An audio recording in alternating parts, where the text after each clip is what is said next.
Welcome back to the show. Now, the first stage of the 3-year Perth CityLink project is now underway, and it starts with the closure of the William Street Footbridge. But who will this actually affect? Certainly the elderly, the disabled and local businesses. We wanted to find out a little bit more, so we sent Nikita Dixon to investigate.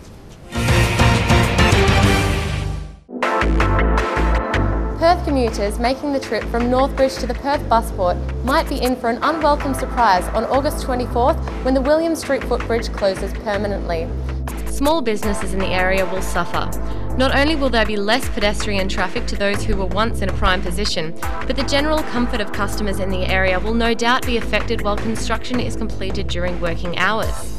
Many businesses in the area seem to be buckling down for a quiet couple of years. We are a small business and we rely on our customers being frequent, and even though we are long established, we're still in recovery. I mean, economic recovery is happening everywhere, and this couldn't actually come at a worse time.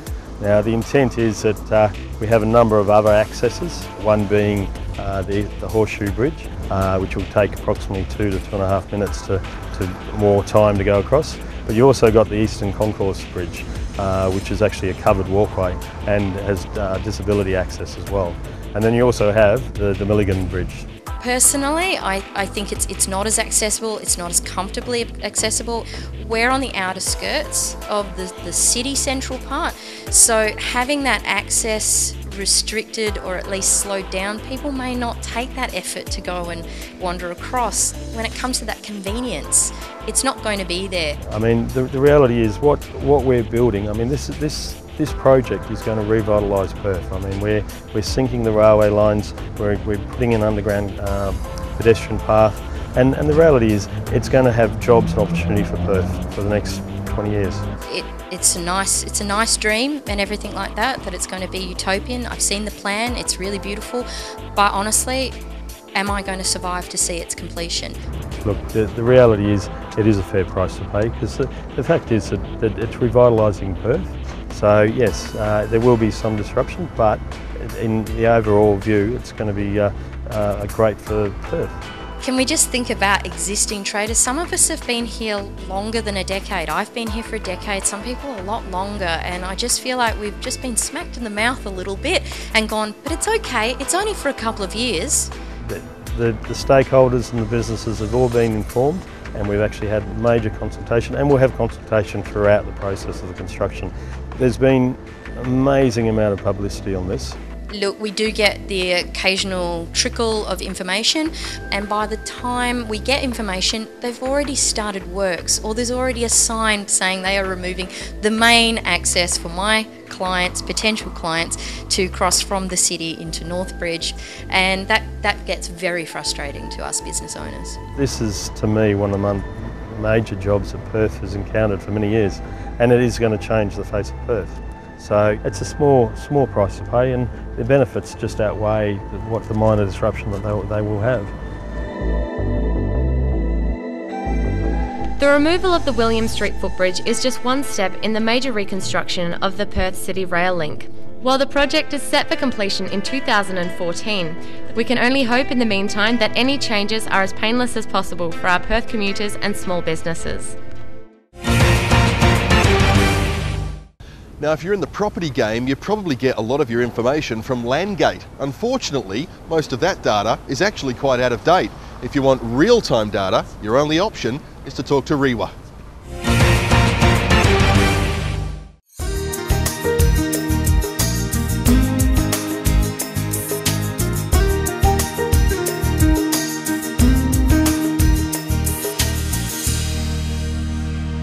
I'm here at the REIWA House, Subiaco, with Stuart Darby. Stuart's the Director of Policy and Research.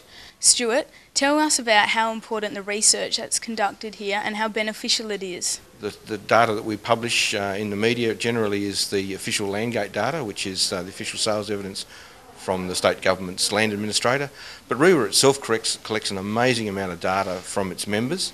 And this is not only sales information, but it's things like how many properties are available on the market, and from that, and also rental information. What's the latest in the Perth housing market? The Perth median house price has been trending down for now the last 5 quarters. So we had a peak in March of 2010, and so the median price has come down from 505,000 down to, we think, an estimated 475,000 once all the settled sales information comes through. The reality is the market is quite flat. We've seen a slight fall off in sales activity in the June quarter, but that's not unexpected as we move into winter. With the sales market being so slow, what's been happening with the rental? The rental market is always a good barometer. If we're not selling, you expect the rental market to be tight. But the rental market, we saw a small increase in rents in the March quarter this year, but our vacancy rate is still sitting above what we call equilibrium, which is 3%. So while it sits above there, there's not a lot of pressure on rents. Now we saw a lot of pressure back in the boom period between 2004 and 2007, when we had very tight vacancy rates, down at 1%. But yeah, look, we see a tightening every year in the March quarter, and we've actually seen a slight easing in the June quarter just gone. How long is it taking to sell? Yeah, swinging back to the sales side of the market. Yeah, the key bits that we measure there is the average selling days, and our latest figure for the June quarter was 79. So I mean that's as high as it was in the GFC period. So, but part of that, the reason why it is taking so long to sell is because the buyers have got so much choice. Thank you so much for your time today, Stuart. We really appreciate it. We'll be here in 2 weeks' time for the next REIWA segment.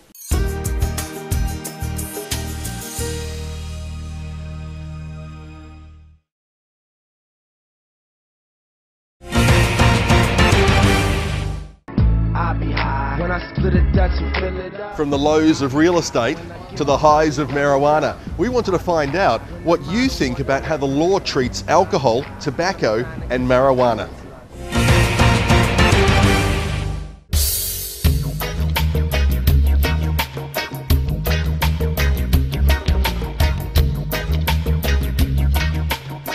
As of Monday the 1st of August, marijuana was made completely illegal in Australia.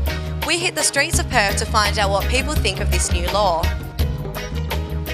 Why do you think alcohol and cigarettes are still legal but marijuana isn't? It's a shame, isn't it? Sure is. Because we make a lot of money off it. It's controlled. To distill is really hard. Not really. But to make cigarettes, you have to have a big crop.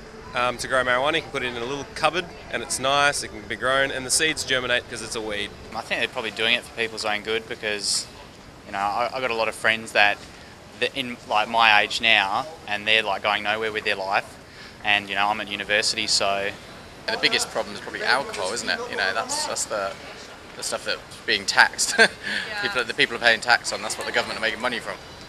I don't think it's a good drug myself. No? So you think it's a good thing that it's been made illegal? Yes. Yeah, I do. Have proven that marijuana can be good for so many medical reasons, and I feel like there's so many other issues that they can be focusing on rather than making marijuana illegal. Like there's so many other things that they could be spending the money on. Do you think the government, making marijuana illegal, do you think it's just a ploy to make them look good? Yeah, it's probably going to backfire though, because people that smoke marijuana, they're probably not just going to stop because it's completely illegal now. I remember when the government spent 3 years advertising about the bad things of smoking. They spent $6 million on a campaign in 3 years. In that 3 years, they made $23 million in excise from the cigarettes. I guess it's so a part of our culture now that, we struggle to any changes with alcohol laws. We completely, don't want to do it.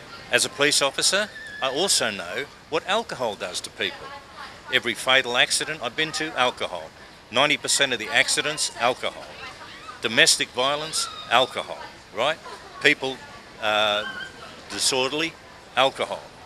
But we still advertise alcohol and it's an acceptable thing. Now, if you'd like to have your say in Undercurrent's Vox-Pops, we'd love to hear from you. Come down and see us on Tuesdays at noon in the Murray Street Mall. Next week, we'll be asking you the question, do you believe that Perth actually has a water shortage? But now, let's see Nick Hayes having a chat with Alannah Mactiernan. They're dispelling any rumours of her having a future in state politics or running for Lord Mayor, and she unloads on Tony Abbott. Is it true this program was brought to you by WA's most trusted car dealer, John Hughes? Absolutely. Alannah, thanks for joining us. There's been a lot of rumours flying around in the media of late that you could be the new Lord Mayor.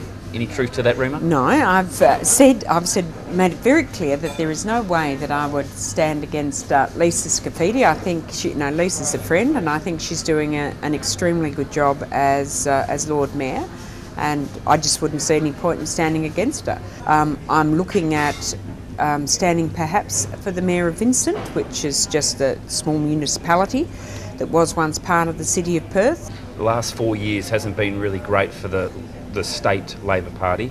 And a loss of an state election, and then also to a series of months or years with Colin Barnett now at the helm. Where do you think they've gone wrong?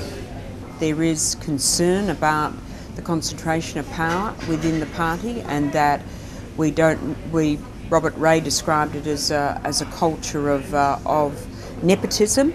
I think we've got some fantastic people, but I think every position should be selected purely on merit selection, and unfortunately, I think part of our problem is that's not happening. Your run for a federal seat wasn't successful, but not too far off the mark. How did that feel, and what was the sort of aftermath of that? Is it sort of put you off sort of going down that path again? I went into it knowing that it was going to be a hard fight.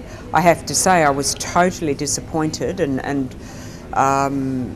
when Labor decided to shelve the ETS, that I'd already made a decision to go in, contest the election, because I do believe that climate change is the greatest moral challenge facing us, absolutely no doubt about it. But now we're back on track, and I think the federal government is doing a great job in getting that up, negotiating that through a minority parliament, and let's hope, for the sake of the Australian people, that we're successful.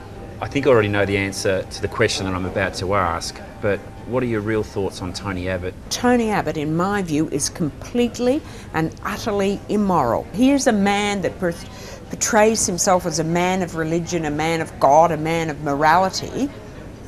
He's prepared to sort of stop legislation that allows women to have a morning after pill. That's morality according to him. But he is quite happy to destroy any sense of us moving forward to develop an effective policy on climate change, a carbon pricing, when this actually has the potential to cause amazing chaos and social mayhem across the world.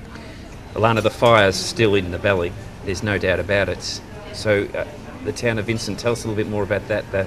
Well, look, a number of people have obviously in the area approached me and suggested that, I should stand. I'm seriously considering. I've got to obviously talk to a few more people before I do this, but, being able to build, a stronger democracy there at a local, which is something that's much easier to start doing at a local level, getting much better community engagement in the decision-making processes is something I would very much like to do. If you take up the role at the town of Vincent, I'll move there, there's no doubt about that. Alannah, what do you love about Perth? It's a very open society, lots of good place, beautiful natural environment, great focus on outdoor living, and I think, good people. Alannah, thanks for joining us. Thank you. Well, that's it for another episode of Undercurrent. It's been great to have your company. Don't forget, if you want to have your say on anything we've covered tonight, jump on Twitter and use the hashtag Undercurrent.